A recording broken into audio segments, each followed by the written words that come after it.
दिल्ली में अगले साल होने वाले विधानसभा चुनावों के लिए भले ही अभी तारीखों का ऐलान नहीं हुआ है, लेकिन सियासी सरगर्मी जोरों पर है। दिल्ली के सत्ताधारी आम आदमी पार्टी और बीजेपी समेत सभी प्रमुख दलों ने अपनी चुनावी रणनीति बनानी शुरू कर दी है। लंबे समय से दिल्ली की सत्ता में आने की कोशिश कर रही बीजेपी इस बार हर हाल में राजधानी में सरकार बनाने की कोशिशों में अभी से लग गई है। दिल्ली में जीत का सूखा खत्म करने के लिए पार्टी अब पूर्व सांसदों, कद्दावर पार्षदों और वरिष्ठ नेताओं को भी चुनावी मैदान में उतारने की रणनीति बना रही है। खबरों की माने तो दिल्ली विधानसभा चुनाव में बीजेपी मजबूत पकड़ और अच्छी छवि वाले पार्षदों को चुनाव लड़वाएगी। सूत्रों से मिली जानकारी के मुताबिक दिल्ली के मौजूदा बीजेपी विधायकों में से ज्यादातर का टिकट कट सकता है। कई मौजूदा विधायकों का सर्वे रिपोर्ट नकारात्मक मिला है। दिल्ली के लक्ष्मीनगर विधानसभा सीट से अभय वर्मा, गांधीनगर से अनिल वाजपेयी, विश्वासनगर से सिटिंग विधायक ओम प्रकाश शर्मा, गोंडा विधानसभा क्षेत्र से सिटिंग विधायक अजय महावार जैसे सिटिंग विधायकों की सीट पर पार्टी सर्वे करवा रही है। बीजेपी सूत्रों का कहना है कि इस बार पूर्व सांसद प्रवेश वर्मा, मीनाक्षी लेखी और रमेश बिधूड़ी को भी विधानसभा चुनाव लड़ने का मौका दिया जा सकता है। इन दोनों दिग्गज नेताओं को लोकसभा चुनाव में टिकट नहीं दिया गया था। इसके अलावा कम से कम 8 कद्दावर पार्षद भी चुनाव लड़ सकते हैं। हालांकि मौजूदा विधायकों में से ज्यादातर को टिकट मिलने की संभावना नहीं है। सूत्रों के मुताबिक मीनाक्षी लेखी को कस्तूरबा नगर या ग्रेटर कैलाश विधानसभा सीट से मैदान में उतारा जा सकता है। रमेश बिधूड़ी को तुगलकाबाद या बदरपुर और प्रवेश वर्मा को महरौली या नई दिल्ली सीट से पूर्व सीएम अरविंद केजरीवाल के खिलाफ चुनावी मैदान में उतारा जा सकता है। सूत्रों से यह भी जानकारी मिल रही है कि दिल्ली के बीजेपी अध्यक्ष वीरेंद्र सचदेवा कस्तूरबा गांधीनगर या विश्वासनगर से टिकट चाहते हैं। कैलाश गहलोत बिजवासन से चुनाव लड़ने की इच्छा जता रहे हैं, जबकि बीजेपी उन्हें नजफगढ़ सीट से ही चुनाव लड़वाने के पक्ष में है।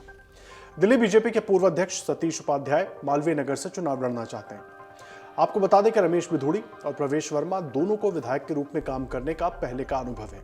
बिधूड़ी 2003 से 2013 तक लगातार 3 बार तुगलकाबाद से दिल्ली विधानसभा के लिए चुने गए थे, जबकि प्रवेश वर्मा 2013 में महरौली से चुने गए थे और इससे पहले उन्हें 2014 के लोकसभा चुनाव में पहली बार पश्चिमी दिल्ली से मैदान में उतारा गया था।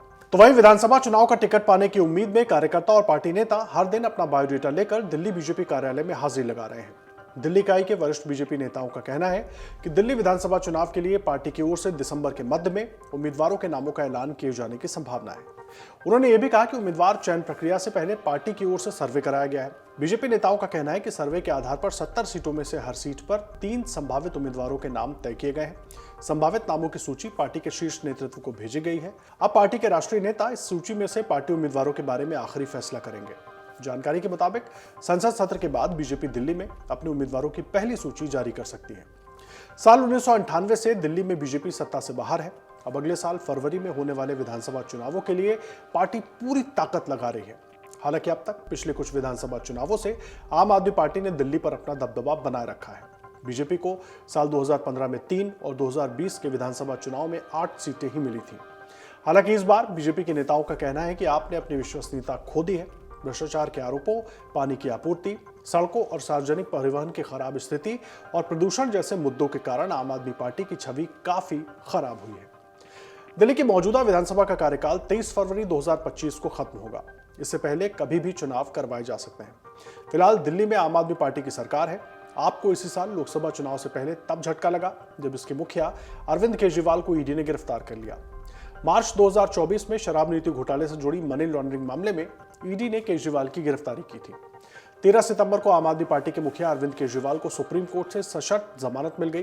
हालांकि जेल से बाहर आने के कुछ दिन बाद ही केजरीवाल ने मुख्यमंत्री का पद छोड़ दिया और उनकी कैबिनेट में सहयोगी रही आतिशी ने 21 सितंबर को दिल्ली के मुख्यमंत्री की गद्दी संभाली। वो दिल्ली की तीसरी महिला सीएम बनी है।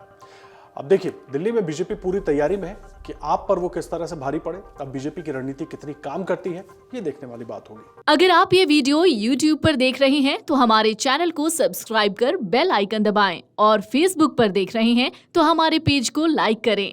8 मिलियन प्लस सब्सक्राइबर, आपके इस भरोसे के लिए बहुत धन्यवाद।